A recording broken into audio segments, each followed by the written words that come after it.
साईं राम प्यारे बच्चों, आज हम यहाँ पर पुनरावृत्ति करेंगे, यानी कि रिवीजन करेंगे। किसका रिवीजन करेंगे? व्याकरण का रिवीजन करेंगे। इससे पूर्व कक्षा में यानी कि वीडियो में हमने 2 वीडियो में ऐसे 1 का रिवीजन किया था ना। तो बच्चों, आज हम यहाँ पर हिंदी व्याकरण का रिवीजन करेंगे। हिंदी व्याकरण में हमारे जो प्रश्न दिए हैं जो इस तरह से है। इसमें पहला दिया है विलोम शब्द। विलोम शब्द यानी अपोजिट। दूसरा दिया है समान अर्थ वाले शब्द, यानी कि समानार्थी शब्द। जिसका एक समान अर्थ निकलता हो उसे हम समानार्थी शब्द कहते हैं। सर्वनाम, संज्ञा के स्थान पर आने वाले शब्दों को हम सर्वनाम कहते हैं। संज्ञा, नाउन, लिंग, अंक अक्षर और आकलन। तो आज हम हिंदी व्याकरण में इनका रिवीजन करेंगे। तो यहां पे बच्चों देखिए, प्रश्न नंबर क दिया है। क दिया है ना, इसमें प्रश्न दिया है और प्रश्न के सामने वहां पर 3 विकल्प दिए हैं ना। तो क दिया है, दिए गए शब्दों के सही विलोम शब्द पर टिक लगाइए। दिए गए शब्दों के सही विलोम शब्द पर टिक लगाइए। यहां पे पहला दिया है बच्चों हार। हार का विलोम, विलोम यानी उल्टा, उल्टे अर्थ बताने वाले शब्द को हम क्या कहते हैं? विलोम शब्द कहते हैं। तो यहाँ पे हार का विलोम क्या आएगा बच्चों? उल्टा अर्थ बताने वाला क्या आएगा? हरा, जीत, हारना।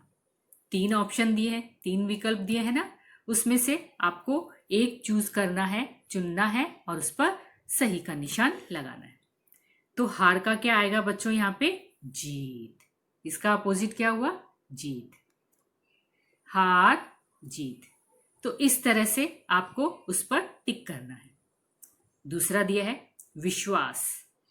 विश्वास के नीचे भी आपको 3 ऑप्शन दिए हैं, भरोसा, वास, अविश्वास।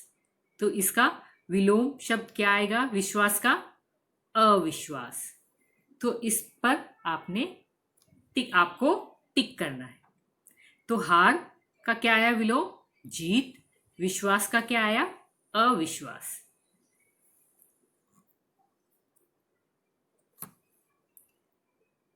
तीसरा देखिए बच्चों, दिया है झूठ। झूठ का विलोम क्या आएगा? 3 ऑप्शन दिए हैं यहां पे भी, सच, गंदा, बुरा। झूठ का विलोम क्या आएगा बच्चों? सच, गंदा, बुरा।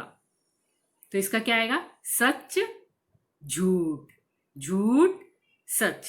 तो इसका उत्तर क्या आएगा? सच। तो आपको सच पर क्लिक करना है। चौथा देखिए, कठिन।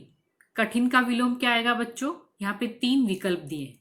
पहला दिया है बहुत, दूसरा दिया है मुश्किल, तीसरा दिया है सरल। तो कठिन, सरल। तो सरल को आपको क्लिक करना है। तो झूठ का क्या आया? सच। कठिन का क्या आया? सरल। तो इस तरह से बच्चों आपको उत्तर पर क्लिक करना है।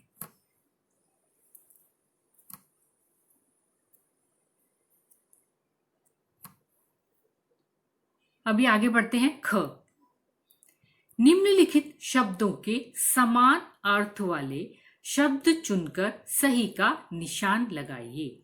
समान अर्थ यानी जिसका एक समान अर्थ निकलता हो उसे हम समानार्थी शब्द कहते हैं। अभी यहां पे बच्चों देखिए, पहला दिया है आकाश। आकाश का समानार्थी शब्द क्या होगा? जिसका एक समान अर्थ निकलता है। यहां पे भी 3 विकल्प दिए हैं। 3 विकल्प में से हमें जो समानार्थी, आकाश का जो समानार्थी शब्द है उसको चुनना है और उस पर क्लिक करना है। आकाश का दिया है बादल, आसमान, बरसात। बादल, आसमान, बरसात। तो आकाश का क्या आएगा समानार्थी शब्द? आसमान। तो आसमान को आपको क्लिक करना है। दूसरा दिया है किताब। दूसरा क्या दिया है बच्चों? किताब। तो किताब का जो है यहां पे समानार्थी शब्द पूछा है, घर, पुस्तक, रवि। घर, पुस्तक, रवि। तो यहाँ पे बच्चों देखिए किताब का क्या आएगा समानार्थी, क्या आएगा, पुस्तक। तो पुस्तक को आपको क्लिक करना है। आया बच्चों आपको समझ में कि पहले प्रश्न को आपको ध्यानपूर्वक पढ़ना है, जो नीचे जो विकल्प दिए हैं उनको भी आपको ध्यानपूर्वक पढ़ना है, और पढ़ने के बाद जो सही उत्तर है उस पर आपको क्लिक करना है। अभी यहाँ पे देखिए तीसरा क्या दिया है, बगीचा। बगीचा का समान अर्थ बताने वाला शब्द यहाँ पर कौन सा आएगा, 3 विकल्प दिए हैं। पहला दिया है उपवन, दूसरा दिया है हवा, और तीसरा दिया है घर। तो बगीचा का समान अर्थ वाला शब्द क्या हुआ बच्चों, उपवन। तो उपवन पर आपको क्लिक करना है। चौथा देखिए बच्चों, यहाँ पे क्या दिया है, विद्यालय। विद्यालय का समान अर्थ वाला शब्द कौन सा है, यहाँ पे भी 3 विकल्प दिए हैं। तो हमें एक विकल्प को चुनना है और उस पर सही का निशान लगाना है। तो यहाँ पे दिया है मेघ पाठशाला भवन, मेघ पाठशाला भवन। तो इसका उत्तर क्या आएगा बच्चों, पाठशाला। तो पाठशाला पर आपको क्लिक करना है।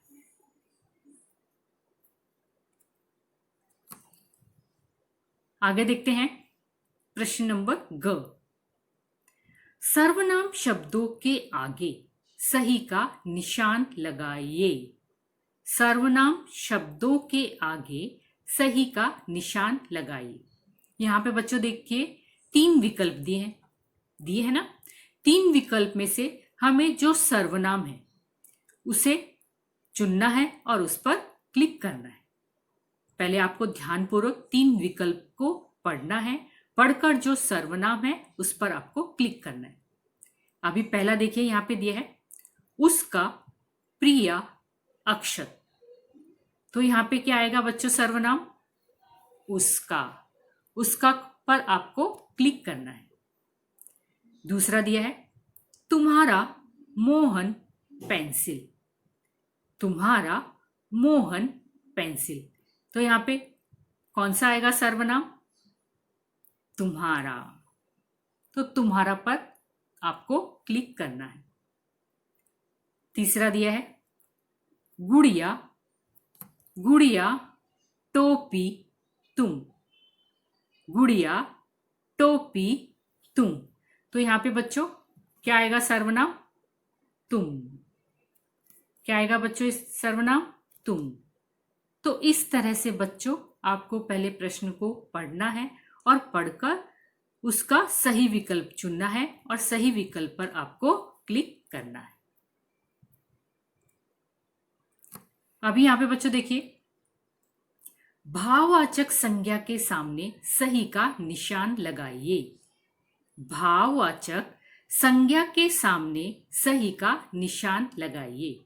ये हमने संज्ञा में पढ़ा था ना, किसी व्यक्ति, वस्तु, स्थान, भाव के नाम को ही हम क्या कहते हैं, संज्ञा कहते हैं। तो यहाँ पे 3 ऑप्शन दिए हैं, 3 विकल्प दिए हैं। जो भाववाचक संज्ञा है उस पर आपको क्लिक करना है। अभी यहाँ पे देखिए बच्चों दिया है देश 4 हरियाली। तो यहाँ पे भाववाचक संज्ञा क्या आएगा, हरियाली। हरियाली पर आपको क्लिक करना है। दूसरा दिया है लड़ाई कमल आम। लड़ाई कमल आम। तो यहाँ पे क्या आएगा बच्चों, भाववाचक संज्ञा लड़ाई। तीसरा क्या दिया है, मेज अच्छाई घर। मेज अच्छाई घर। तो यहाँ पे तीसरे में क्या आया, भाववाचक संज्ञा अच्छाई। क्या आया, अच्छाई। तो इस तरह से बच्चों आपको सही विकल्प चुनना है और चुनकर उस पर क्लिक करना है। अभी यहां पे बच्चों देखिए नीचे दिए गए शब्दों के लिंग चुनकर सही का निशान लगाइए। लिंग चुनकर सही का निशान लगाइए। यहां पे 2 ऑप्शन दिए हैं और प्रश्न पूछा है देश। देश क्या है, पुल्लिंग या स्त्रीलिंग। जो सही ऑप्शन है उस पर आपको क्लिक करना है। देश क्या है? पुल्लिंग। तो इस पर आपको क्लिक करना है। दूसरा दिया है इमारत। इमारत क्या है? स्त्रीलिंग या पुल्लिंग? इमारत क्या है? स्त्रीलिंग या पुल्लिंग? तो इमारत क्या है बच्चों? स्त्रीलिंग। तो इस तरह से आपको बच्चों प्रश्न को ध्यानपूर्वक पढ़ना है और जो आंसर है उसको चूज करके उस पर सही का निशान लगाना है। नीचे दिए गए हिंदी अंकों के सही हिंदी शब्दों को चुनकर सही का निशान लगाइए। यहाँ पे बच्चों देखिए अंक में दिया है और शब्दों में जो सही शब्द है उसका हमें चुनना है और चुनकर उस पर सही का निशान लगाना है। अभी यहाँ पे दिया है अंकों को 20। 20 क्या है? अंक। और हमें उस शब्दों में चुनना है। तो 20 का कौन सा स्पेलिंग सही होगा? 20। तो इस तरह से आपको शब्दों में चुनना है और उस पर क्लिक करना है। दूसरा दिया है 25। पहला ऑप्शन दिया है 15, दूसरा दिया है 25 और तीसरा दिया है 13। तो यहाँ पे 25 का जो शब्द है वो कौन सा आएगा? दूसरा वाला। तो दूसरे पे आपको इस तरह से क्लिक करना है। और तीसरा दिया है 18। 11, 18, 14। तो इसका शब्दों में कौन सा आएगा उत्तर बच्चों? 18। तो इस तरह से बच्चों आपको उत्तर पर क्लिक करना है। अभी आगे प्रश्न देखते हैं। सही उत्तर चुनकर सही का निशान लगाइए। सही उत्तर चुनकर सही का निशान लगाइए। यहाँ पे प्रश्न नंबर 1 दिया है, गद्यांश को कितनी बार ध्यान पूर्वक पढ़ना चाहिए? गद्यांश यानी पैसेज, आकलन। हमने ग्रामर बुक में सीखा था ना। और ग्रामर बुक में हमने ध्यानपूर्वक देने योग्य बातें सीखी थी। तो उसी पर आधारित ये प्रश्न है। गद्यांश को कितनी बार ध्यान पूर्वक पढ़ना चाहिए? 2 से 3 बार, 1 बार भी नहीं, 10 से 20 बार। तो इसका उत्तर क्या आएगा बच्चों? 2 से 3 बार। तो इस तरह से बच्चों आपको प्रश्न को पहले ध्यानपूर्वक पढ़ना है और नीचे दिए विकल्प में से किसी एक विकल्प को आपको चुनना है और उस पर आपको क्लिक करना है। अभी प्रश्न नंबर 2 देखिए। गद्यांश के प्रश्नों के उत्तरों की भाषा कैसी होनी चाहिए? गद्यांश के प्रश्नों के उत्तरों की भाषा यानी लैंग्वेज कैसी होनी चाहिए? कठिन होनी चाहिए, सरल होनी चाहिए या मुश्किल होनी चाहिए? कौन सी भाषा होनी चाहिए? सरल। तो सरल पर आपको इस तरह से टिक करना है। तो आज हमारा रिवीजन बच्चों यहीं पे समाप्त होता है। हमने 3 वीडियो में रिवीजन किया था। ये वीडियो आप ध्यानपूर्वक देखिए और आपको इस वीडियो के माध्यम से आपको हिंदी का रिवीजन अच्छे से समझ में आ जाएगा। इसी में आपको पेपर पैटर्न दिया है, तो इससे करने से आपको आसानी हो जाए।